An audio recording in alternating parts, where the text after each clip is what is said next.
Let's ride the wave. So many times I have to cut something off at the beginning of our recordings, but maybe this time I'll have left it. We'll see. Welcome back to another episode of the High Tech Podcast, everyone. This is one of your two hosts, William Illingworth, joined by my co-host, Joshua Swartz. He's coming off of his beach week, so we have both concluded our beach weeks this year and did not record during either of them. Successful summer. None of us had to record from a closet.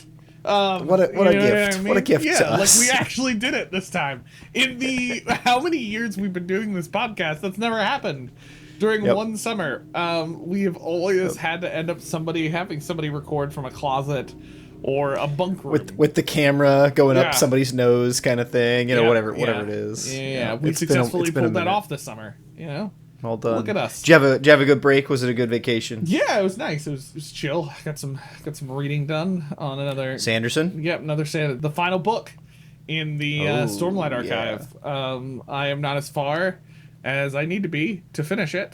Do you have them all physical? Do you have all the Sandersons? Sandersons? But the first book, The Way of Kings. The first book I read digitally, unfortunately, but. I was just thinking about that today because I have them. You can't see them in my camera, but they're all in that corner, all there, over there. I think I might buy that first one for you, and then borrow it, and then read through them from your physical books. Yeah. So I like reading them physically on the beach. I forget why Way of Kings I didn't have physical.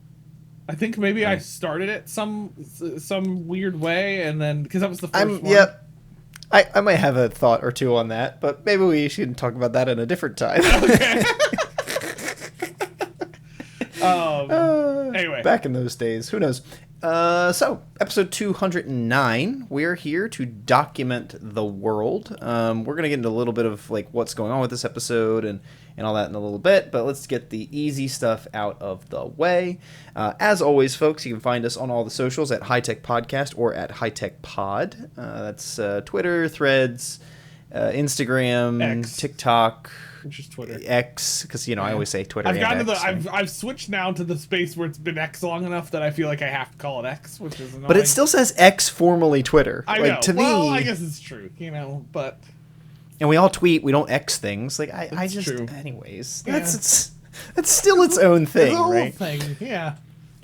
Make sure, though, to subscribe and follow, like those things. It's very helpful to small creators, helps us get known, helps each other. But, if you're not doing that for us, do that for whoever you are listening to. Yeah. Very if you like someone better than the two of us, which seems impossible, but if you do, go like them too. That's fine. Yeah, it's an important thing in a creator economy. If you get likes, if you get subscriptions, it helps. And we're not making money off of this still yet.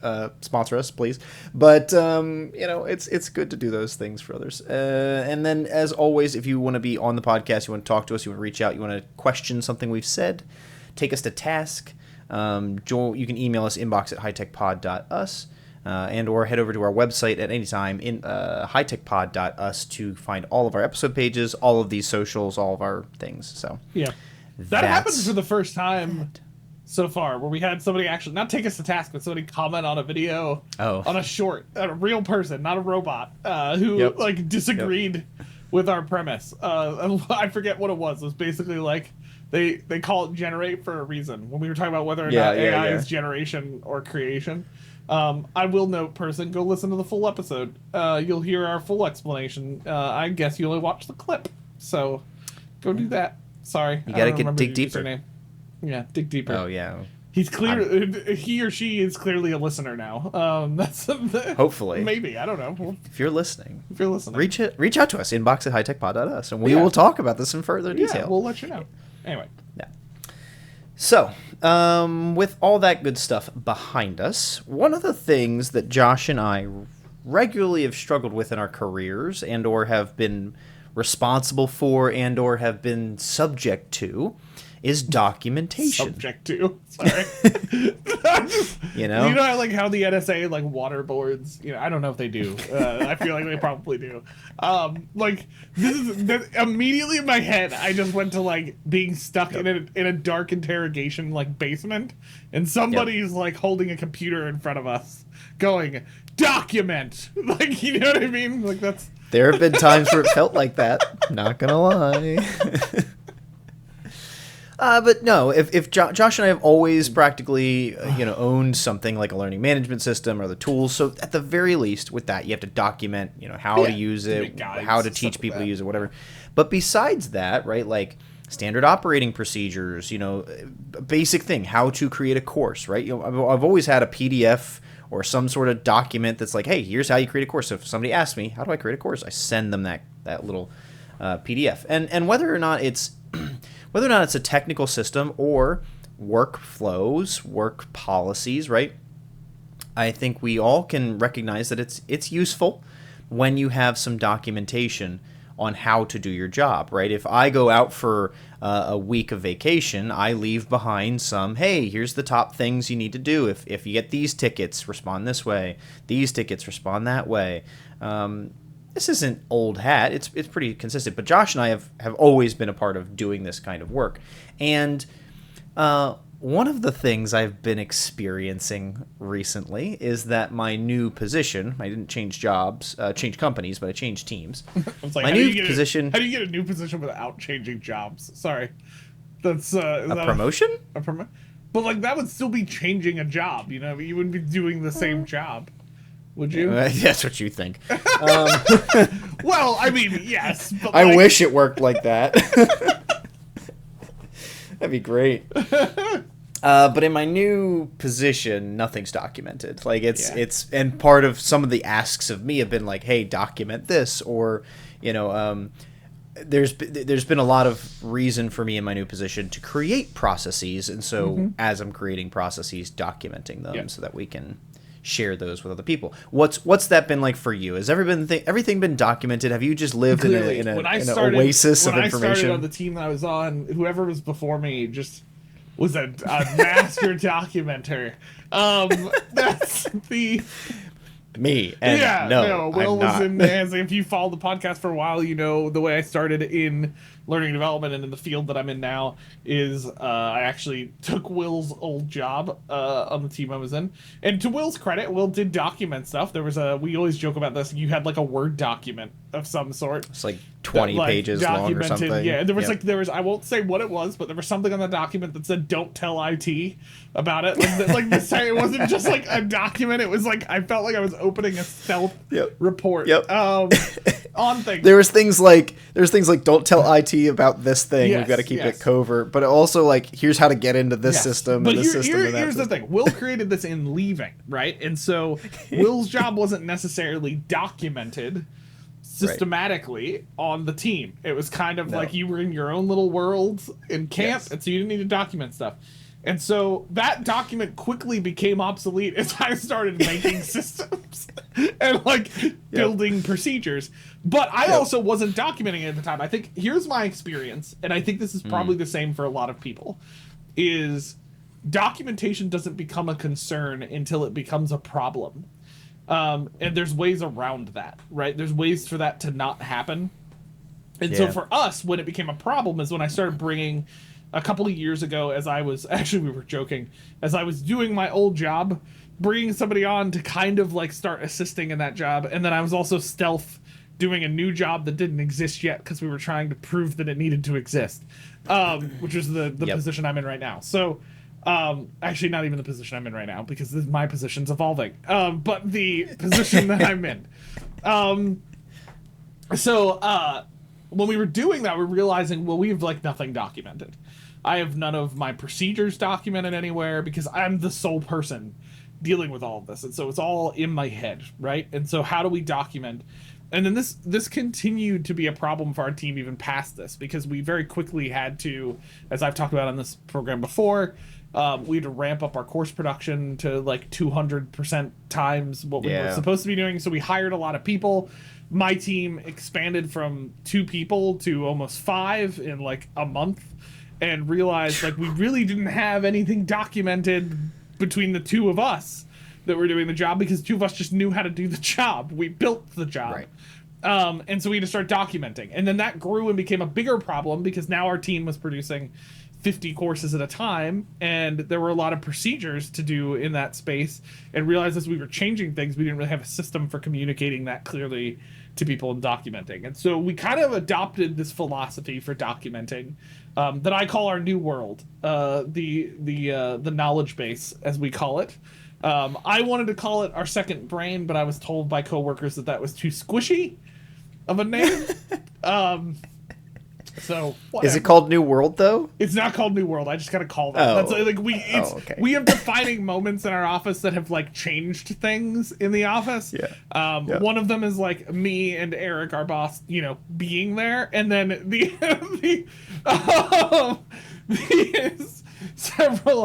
been several others. But one of them is the knowledge base. So we decided we were gonna take, at that point we had guidance for how to do every like standard task, but it was built somewhere else. We built it all in Notion. We created a centralized knowledge base for the whole team, right? And so, but the problem became then, what do you document and what don't you document? Because I think looking at what normally holds people back from documenting, I think there's a couple things. I think it's the time to doing it, right? We did an entire project to document everything in that knowledge base that we had up to that point. That took a lot of time to do. It was not easy. We had to build the whole knowledge base. We had to create it. So it took time. But then I think the effort to kind of like document itself in general, like you're so busy doing the tasks, actually documenting how you're doing the tasks is also an effort. I think knowledge too holds people back. How do you even do this? Like, what do you document? Do you put it in a PDF? Do you put it somewhere else? Do you take a notepad? Please don't do that. And then don't at me. Okay, well, that's fine. I will. I'm joking. A tool practice, but I think the biggest thing is like time to complete, effort to actually do the documentation, and then I think maintenance to keep it up to date. Those are like, in my opinion, the top ones that hold people back from documenting. Every time I talk to people about documenting stuff, that's the big thing that holds people back. And then not seeing what the value is, right? Like, I'm doing the task. What's the value of doing this? I think a practical experience for me recently was in changing jobs for the brief period I did over last summer. I came onto a team who did not really have a lot of stuff documented. And when we would talk about documenting things, there was kind of like this aversion to doing it because they were too busy doing the work to document it, right? And so, and then there was always this argument that like the way they did it was unique from everybody else. Sure. That's not what holds people back. That's just dumb. It's not true. Everybody We're just all come unique up with and special one way in to our do way. it. You're unique and special, but the way you click into Canvas is not unique and special. You can all do it the same way, I promise. So anyway, those, I think, Will, is that similar for you? Like, has that been your experience both personally, but also as you've been working on teams and stuff? I know you've had problems with trying to get people to document stuff. Do those seem like the biggest issues that usually hold people back? Yeah, one of the big differences between your and my experiences is that team dynamic. So like when you had to scale your team, you had to make the procedures scalable. Mm-hmm. I have, unfortunately, I don't know, it's a part of it. Some of it's my personality, and I just end up in spots like this. But I've been a lone wolf for a long time, and that means it's on me to keep my own processes, which I just keep it in my head. I know that that's not great. But what has made the difference for me is the time to complete and the effort thing. I believe, and I recognize that it is less effort to document something at least once to help others, because it will be reusable time and time again. Like when I do ticket-based responses, that is the thing I'm pretty consistent about. I document resolution paths.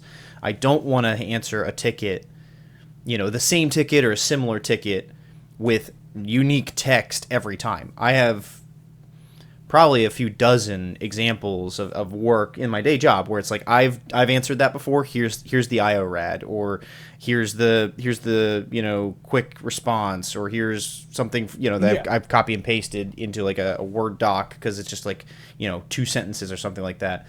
I keep that kind of stuff together because at my volume with customers, like you deal with thousands of students, I deal with thousands and tens of thousands of customers. I don't have time you don't have time to keep writing things over and over and over again. But so I actually think that I that's where I do well with documenting, is I have to save my time there. I have to reduce effort on those things. But I struggle. Well, I don't necessarily have a knowledge-based tool available to me. So I haven't identified or created a tool that's made that harder to kind of keep it all together, make it like a single point of access. I don't have the time to maintain any of this. If it gets changed, I just have to make a new, like if something gets changed, I just make a new recording or whatever. I don't run it again. You know what I mean? I don't fix the old one. I end up with a lot of duplicates. I end up with deprecated versions that I find, years later. And there's definitely no assessment of value, right? No one, like the only person assessing value is me, because it's saving me time. Yeah. Nobody up the chain is asking, is that effective? Is your resolution time low? Are we getting answers to people the first time? Like, there's no assessment of that, of my work. And I've seen similar experiences. Like my last job before my current employer, there was a stronger approach to creating a knowledge base for faculty.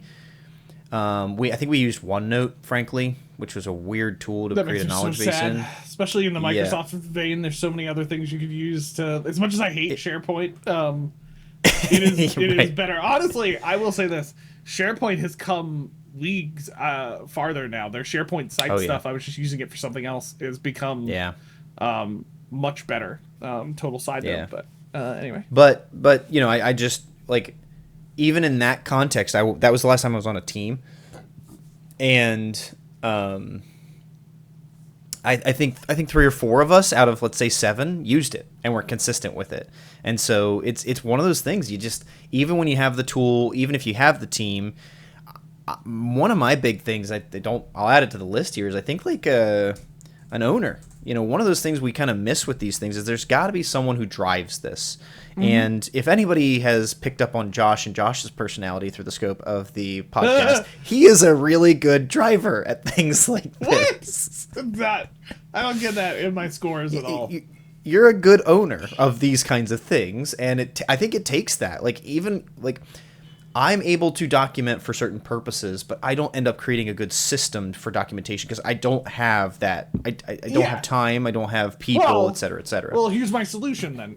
I didn't know this was going to be how the episode went, but I'm gonna propose this as a thing. You are right. Somebody needs to own the documentation to a certain extent, right? Because we have a larger issue with this in our organization at large. There is no knowledge. We are the only team who has a knowledge base. I want to point that out. That I know of. I don't know that other ones have them, but pretty sure they don't. And so this has become a bigger problem at the institution I work at, right? Is that there's not a knowledge base for everyone. And you are right. And without somebody driving it, it won't happen, right? But this is where I think you could do it in microcosms and create a good system that ends up eventually applying out. We're already starting to kind of see that in our organization, where some of the stuff that our team has built or done has kind of gotten legs outside of our team because it's been shown to be effective. But that's a different story. That's more change management. So, like, talking about the knowledge base thing itself, right, is I think the biggest thing that changed the game for us was and I fight with members of my team about this sometimes because they want it to be more standard and held accountable, is creating different levels of documentation where, like, some stuff is pretty heavily documented. It's very, like, there's a standard to how it's written. It's, standard operating procedure. But then, like, allowing there to be this middle ground in operating procedure where it's not so baked that you can, like, create it and then change it as it happens, right? So, like, a perfect example of this is, like, let's just use this as a space, right? So, Will, you're talking about stuff changing, right? My philosophy with documentation is it should be do it as you go. It shouldn't be an extra thing. So, like, if I'm redoing a whole bunch of stuff on a project, it's built into the project that documentation is created somewhere. But even that still adds extra effort, right? So, like, if, let's just say my software changed or whatever, Will, and I'm creating a documentation and I had made some kind of documentation video, or we'll talk here in a second, there are some tutorial tools that will help you do this. as well, that it doesn't have to be a video, but let's just say you did a video. Well, it changes now and you said, I do a whole new recording. Great, that's fine. Record yourself while you're doing it, and then just delete the old video and put the new one in its place, right? Like, it's not, it doesn't be that complicated. And that's the way, like, our team's been doing it, right? Is like, I might show 2 team members how to do something and go, you know what, this is going to be needing done enough, or I'm not sure it's going to need done enough, but I don't want to ever have to tell somebody how to do this ever again. And so when I'm on Zoom with them, we just hit record, and we record ourselves talking through it and doing it, and I post that video into a knowledge base page in Notion. Now, we use Notion as our knowledge base tool. You can use Notion as your knowledge base tool for free. You don't have to pay for Notion for the features that we use it for. We basically just create a database that has tags, has pages, and headers and stuff, and it's that simple, and people can, control P, because that's how you do it in Notion, and search for anything you want. So you build it into implementation, and then you also create what I call low and high fidelity guidance. Some stuff is like, this is never going to change, or it's a big enough deal that we've had this video in our guidance for 2 years, it hasn't changed, we're going to actually turn it into a step-by-step guidance page that's more standard. Eventually, or you know what, we're not sure yet, we're just gonna leave this as the weird video that is not exactly the best professional video in the world, but it gets the job done, right? Like, we've had those. I remember a member of my team, Drew, recording a video for somebody on how to do something with enrollment in the LMS, and he recorded it forgetting that he was using his mic on his laptop docked and not the mic that was on his desk. And there's this like horrible fan noise in the background of this video. We had that video for 2 years in our knowledge base because like nobody wanted to redo it. It got the job done. It wasn't going out to hundreds of clients, you know what I mean? Like, our students, like, it was just for our team. Now, we hold different philosophies when we're creating videos and content for students, right? We have official guides. And we have an audit process in place to make sure that those guides are audited regularly throughout the year to make sure that they're updated. If we find out about updates from our LMS, we make initiatives to update the guides, right? Like, we keep those things pristine and updated as much as humanly possible. But those are for things students and faculty are going to have to do all the time, right? We have other guidance in our support ticket system that's like Will said. It's literally like a video that somebody recorded to show one student on how to do this one thing that we're not sure every student needs to know how to do. And we don't turn that into a guide. Who cares if it's for a different student? If it doesn't show data that other student can't see, it still teaches them what to do. This is my gripe with people who get into documentation, where they treat it like everything has to be pristine. No, it just has to teach a person how to do a thing. Who cares? I'm so over this whole like professional standard operating procedure wording and everything. Like, if it teaches someone how to do something, then like it's documentation. Like, and I get it when it's like official guidance going out to like your clients or your students. Like, I get that, okay? But like when we're talking support tickets, like, the person just wants to know how to do the thing. They don't really care if it was in first person or second person. They're like, you know what I mean? Like, it's, and when it's for 2 team members, like, who cares that it's just a video embedded? Like, it's about getting the job done, which is about documenting how to do a thing so that somebody else knows how to do the thing. Like, it's that simple. Well, and it also sounds like I'm seeing kind of 3 different areas here for the documentation, right? Like, we have this ticket and ticketing response, like just-in-time resources, right? We have, a true or professional knowledge base where we want someone to be able to ask how to create a course, how to grade my students, or I'm a student, how to submit an assignment, how to participate in a discussion forum, right? Like, we want that kind of space. And then there's what I think we would call product documentation. Like, I think there are those 3 different, very distinct areas, and I think each should be allowed space to have those levels that you're talking about. Different fidelity levels, like at a certain point, right? Because like, sorry, what I was just gonna say, what ends up happening when you don't do that is you have one or two things happen. You don't document enough, and so people are annoyed at you. You over document, but then that documentation doesn't get updated enough. And so then people get annoyed at you. So like, oh, great for you. Your documentation was super professional and you didn't allow anything under a certain standard in your knowledge base. But one issue, it still has an interface from 2 years ago because you don't have time to keep it updated and you won't allow someone to just record a quick video on how to do it. Like, that's the problem. I think the key, no matter where you're at documentation level, is fidelity levels and doing it as you go. And having systems for making sure things get audited. Like, it depends on how much documentation we're talking here, like, about what you do here. But, well, and so that's where I think in my opinion, actually those two I mentioned, the just-in-time resources and even the knowledge base, I don't think they have to be high fidelity every time. No. I think the only one that makes sense to me that it needs to be high fidelity is the product documentation, and I don't think that that's necessarily an issue in higher education. I'll talk it through for what this means for me in corporate, and then you can let me know if you think it translates. But like in a corporate context, our product is a measure, or it's a delivery of our brand, and so as long as people are seeing our product, marketing is involved, and if marketing is involved, then the expectation for quality is like what we're talking about. It has to look good. It has to follow the style guide. It has all this kind of stuff. So, I mean, we have a team. We have a full team that's committed to that kind of stuff because they want to make sure if something's out there that people are seeing our product without necessarily being like behind a paywall or something. It has to meet a certain standard. And I think, hey, they've got a team. They've probably got their stuff figured out. But I think that that's one of those ones that probably suffers from not getting updated enough. Oh, because it takes a lot of time and effort to update stuff. And I know in my day job, we're versioning all the time. Our product and our interface is versioning weekly, monthly. And so it's a lot to keep up with as a documentation team. Yeah, I would agree. But if you're not doing that, my point in this long-winded story is if you're not doing that, I think the other two are perfectly fine for what Josh is encouraging and supporting and probably doing, right? Like, get something made, get it out there.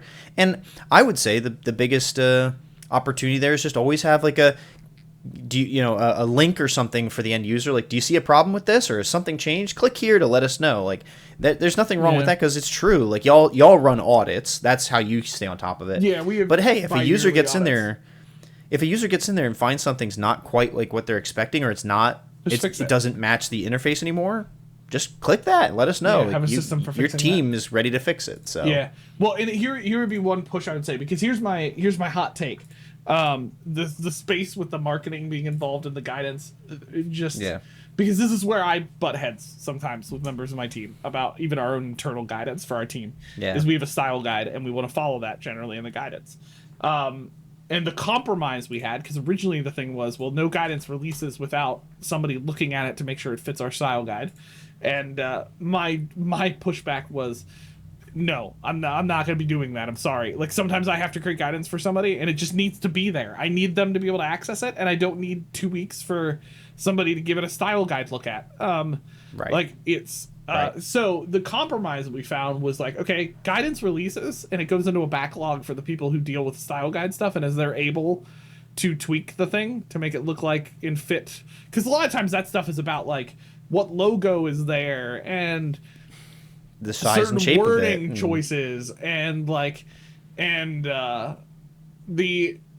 fonts and stuff, like stuff that like somebody who knows that stuff can just change it. They don't need to go back to the person who created the guidance to do that.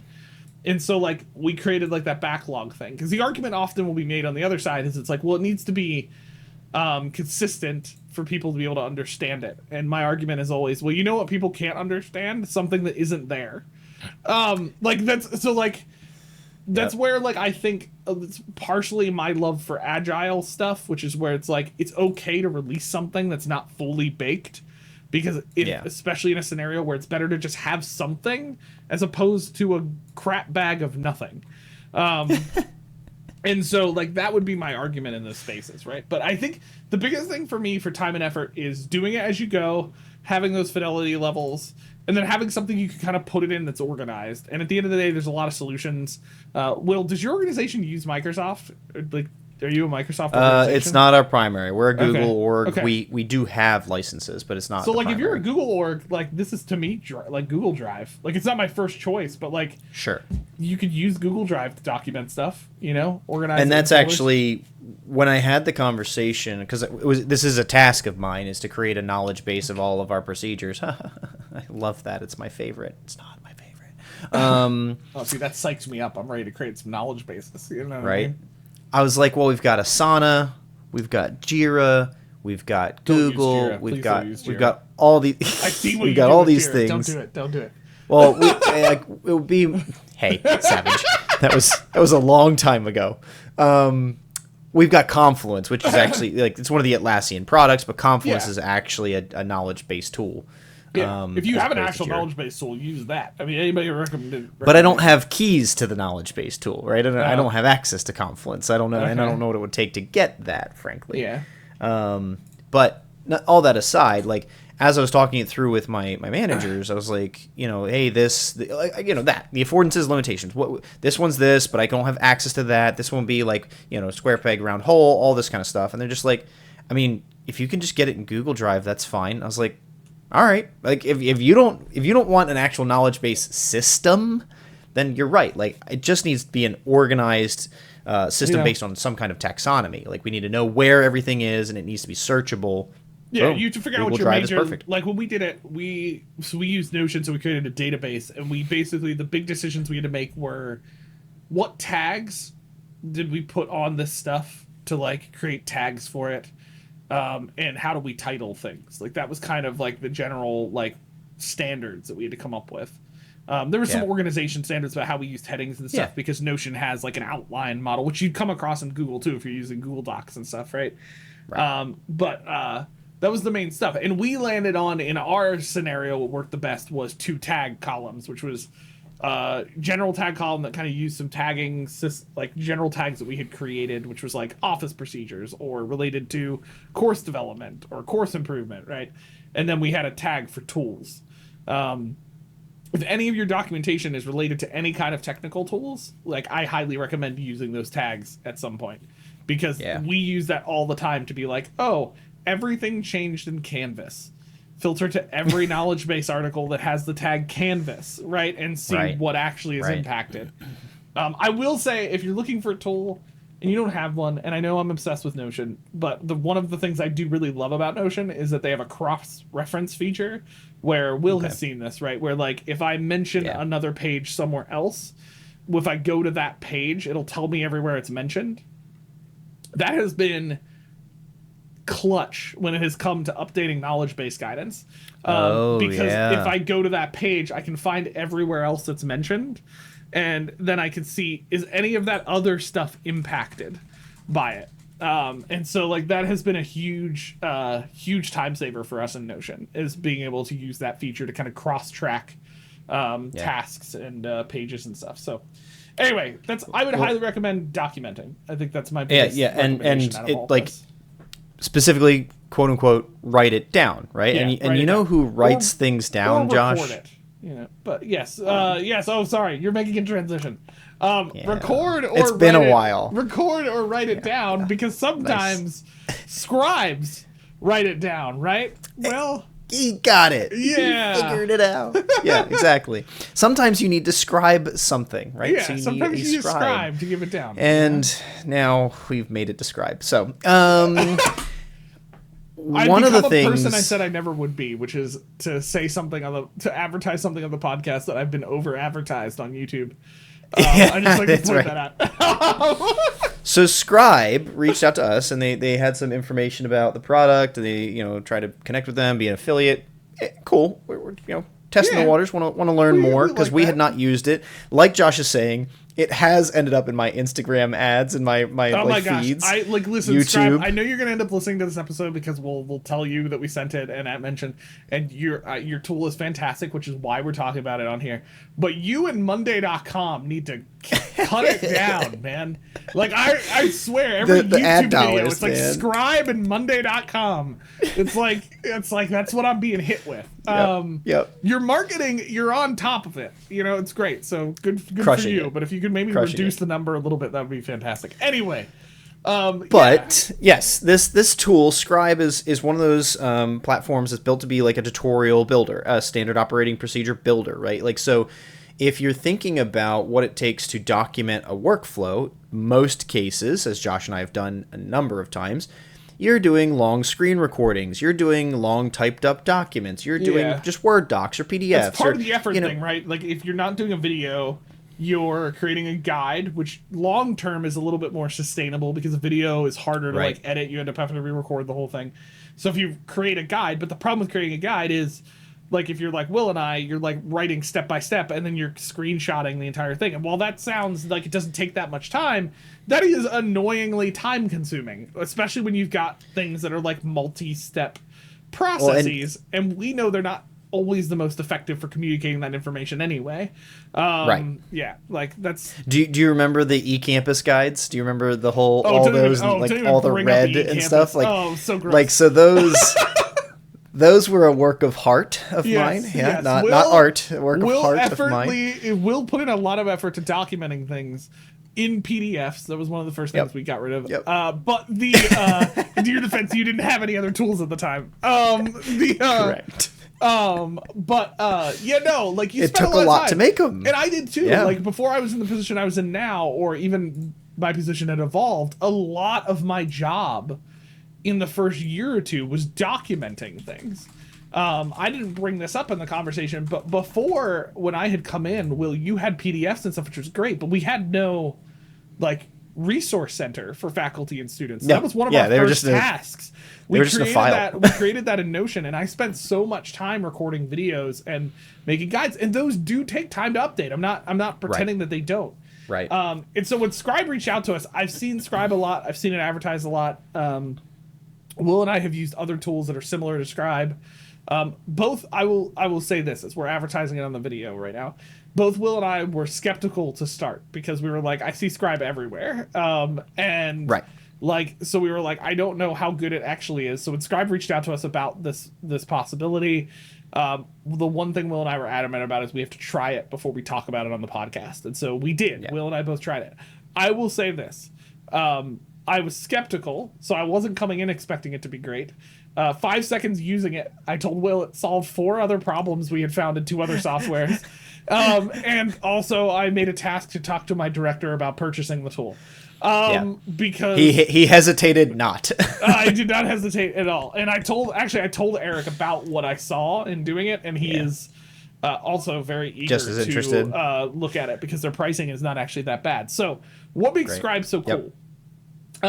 Scribe, in my opinion, what's super cool about it is they try to reduce the friction for creating guidance. And so what it does is it actually enables you to do what I've been talking about much easier.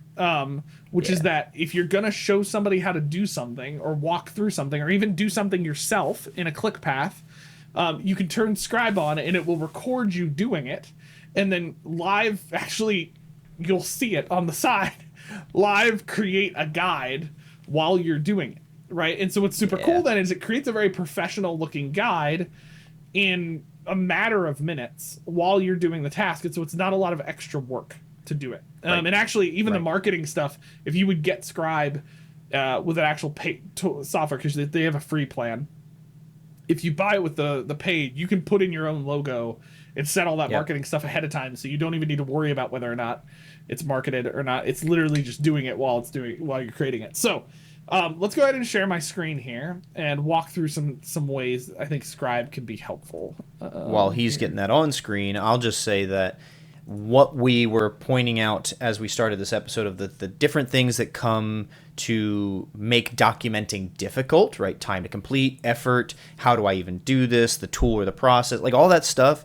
We do believe Scribe is solving those problems, right? From the get-go, this is going to make your time to complete easier, lower, your effort lower. The maintenance, that's one of the 4 things I think Josh probably saw in here. Like maintaining tutorials is always hard, but this allows, like, of course, like you can just re-record a click, that's fine, but you can upload an image to fix something later, which is something is super awesome. Will and I have used a lot of these tools, and I will say this. Yep. We've used some that do not allow image upload, and all of you stop it. Do it immediately like Scribe does. Give us this. Because, like, yes, this live recording feature is super cool, but sometimes it doesn't get it. And it takes me way longer to jerry-rig the thing to do it than it would for me to just grab a screenshot of that one step and just upload it. And Scribe allows you to do both, which was my first thing I pinged Will about. I was like, it has it! I didn't realize this could live somewhere. So let's talk about kind of the process, right? So you get Scribe. There's a cloud version here that you can kind of jump into. They do have an app, which if you're going to use this for more stuff, the app would be helpful. If you haven't used any of these tools, you usually get like a Chrome extension, which you do for Scribe, so you'd install it. I don't have it pinned, but it shows up in my extension list.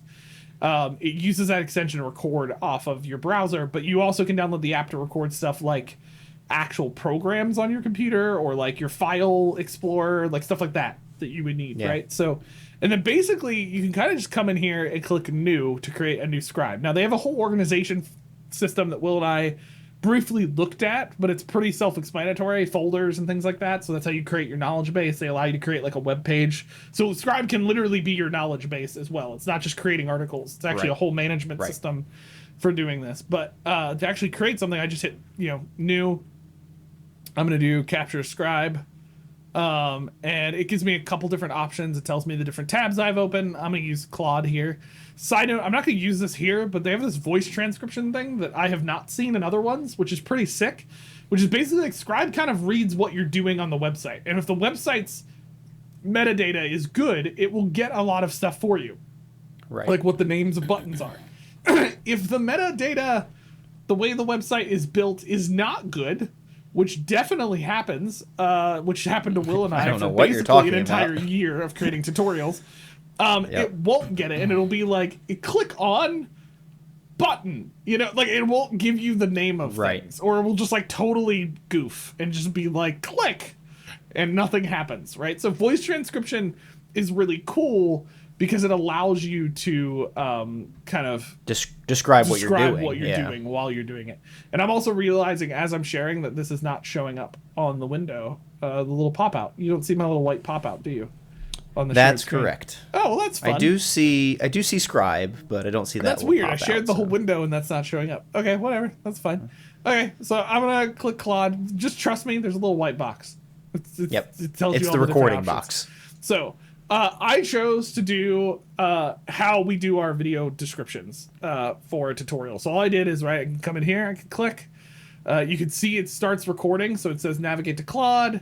Click here is what it did. I'm not doing voice transcription. If I did that, I could tell it what that actually is. I want that to say text box, but whatever. We'll deal with that later. It's transcribing. So then I go, for anybody curious, this is how Will and I create our video descriptions. So I use this tool, which should have worked. That's weird. There we go. Just took a second. I use TextBlaze. We talked about this in a previous episode to program in some of my chats that I want to save. There you go. So it's going to start recording stuff. Now, this is not going to be a very helpful guide because I'm going slightly out of order because I'm talking while doing this. But when I click here, now this is where I do better if you're going to do it. Yeah, this is where I want the app because when I go to show that I upload a file, right? Sure. It's not going to show this because it's using browser version. But if I had the app, it would record this. I click open. I do this. This is just a fun thing. So we put the transcription in there. And then I edit the number there. So it's episode 207. This is really going to be a wonky guide because I'm not doing this as well as I should be. Fun fact, total side advertisement for Claude. They allow you to do writing style. So I have the high-tech podcast writing style in here. Oh, yeah. Oh, yeah. And then I hit go. So that'll create our video description. I don't know that Will's never actually seen this either. I just kind of do this. No. So yeah. Here's our video description, and it creates chapters. This is how I create all of this. Will, it just kind of generates it for us. So beautiful. So they started doing this key highlights thing off of something that we write, which is fun. So anyway, I like that. So that's written for me, right? But you can see here that on the side, here are my guide steps. What's super cool about the side view that I really like is I can change blur settings over here. If I wanted to blur stuff automatically, I can pause the recording. So like if I, something got out of order or something messed up, I can pause it so that I can fix what's going on before I resume. That would have been probably useful for me to do when I was screwing up all my steps in the middle. That's fine. But then you can also like delete steps. Like, so if I'm coming up here, right? So I typed, click this icon, click, you type 207, click, right? Like, so this like type thing, this was me accidentally deleting some stuff. So I could just delete that step. Don't need that. I don't need that, and we probably don't need that, whatever, right? So I could delete some steps and done. When I'm done, I can click complete capture, and this will then go into this loading mode where it kind of completes my Scribe.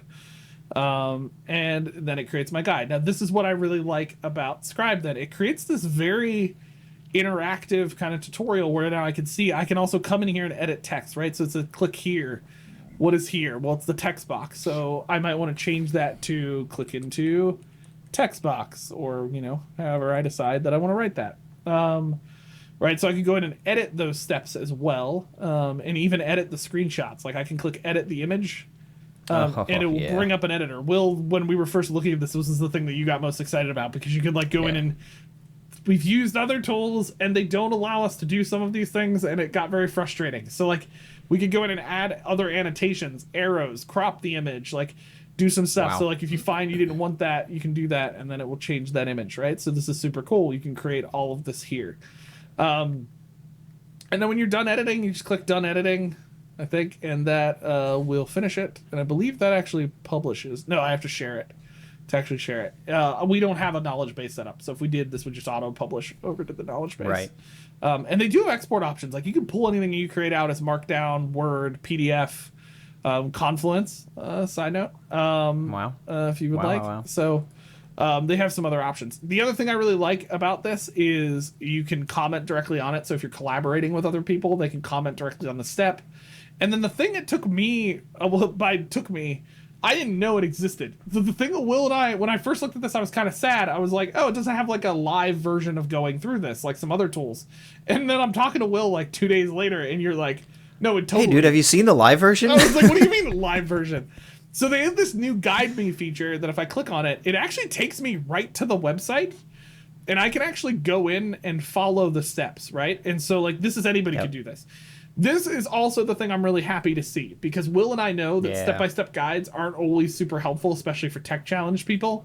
So actually having something where they are guided through, where it tells me the steps. Now, like it says click this because it didn't know how to read the like text voice thing I did, right? So, but there we go. And then like this stuff's kind of off just because of some things, but like I can click on steps, and this is stuff in that editor. If I cared more, I could tweak some of this so it actually fits. Right. This our demo is doing it live here, but the point that this offers, right, is that the relationship between the documentation and the actual task to be accomplished is significant.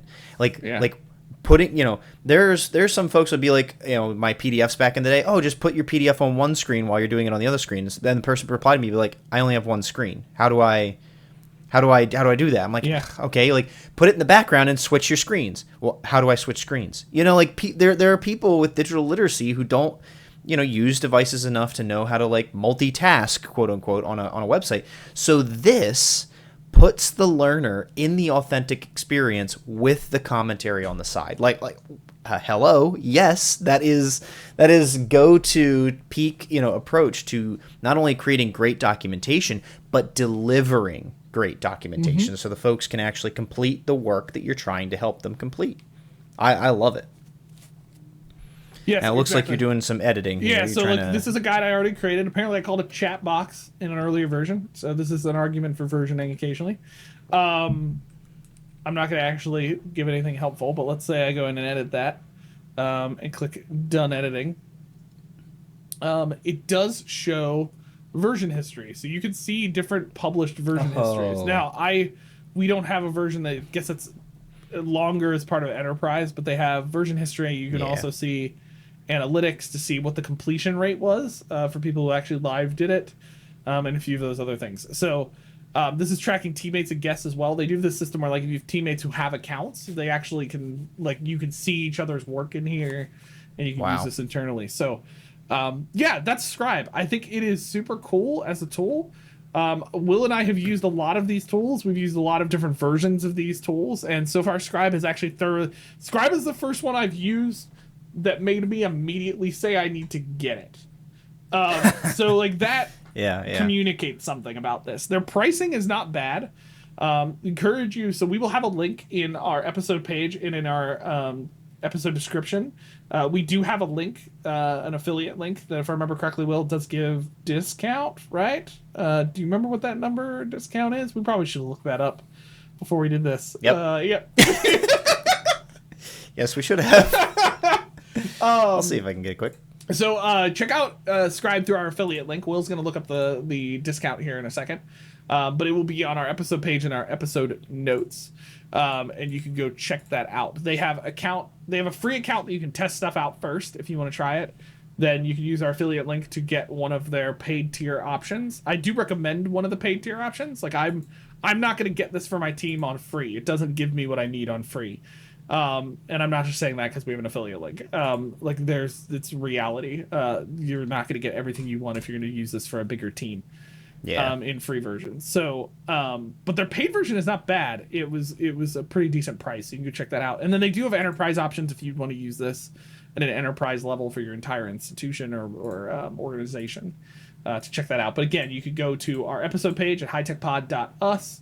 Or go to either any of our episodes in the episode description. The affiliate link will also be provided there. You can go check that out and get a discount on Scribe and go check out the tool. It's pretty sick. Thank you, Scribe, for reaching out to us.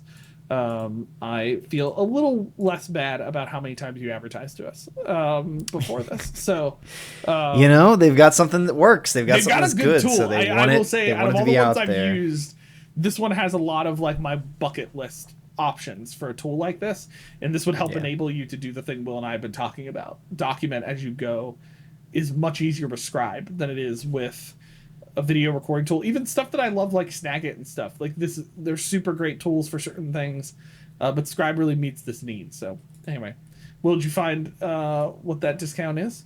Okay. Nope. Cool. Well, we will tell you later in a future episode because you will hear from Scribe again in the High Tech Podcast. But go check it out. There is a discount on the affiliate link. It'll tell you. Actually, if we click on the affiliate link, will it tell us? I already tried that. Nope. Cool. We'll have to do that in post. Cool. Okay, we will add that in post. We'll get you guys more information about that discount. Go check out our episode notes and description on any of our platforms or hightechpod.us for that information. Yep. Solid. We were doing great until that moment. That's all right. We're not perfect. We're just hobbycast. With that note, again, a reminder, you can find us on Twitter, YouTube, any of the socials, at High Tech Podcast or at High Tech Pod. You can go find us there. If you want to reach out to us, you will like Scribe, want to be an affiliate of the High Tech Podcast, you can email us at inbox at hightechpod.us. Just know we will ask you to show us what your tool does first and let us use it. But you can hit us up at inbox at hightechpod.us. Or if you just want to let us know how you're feeling, just want to send us a note. That's it. You can do that too as well. Reminder, website, hightechpod.us, affiliate link to Scribe, like we mentioned here, as well as other resources and notes from all of our episodes are all on our website. You can go check them out at hightechpod.us. All right, folks, this is wrapping another week. Empowering minds. Bracing tech. Cheers. Buckle up, let's ride the wave. Future's calling.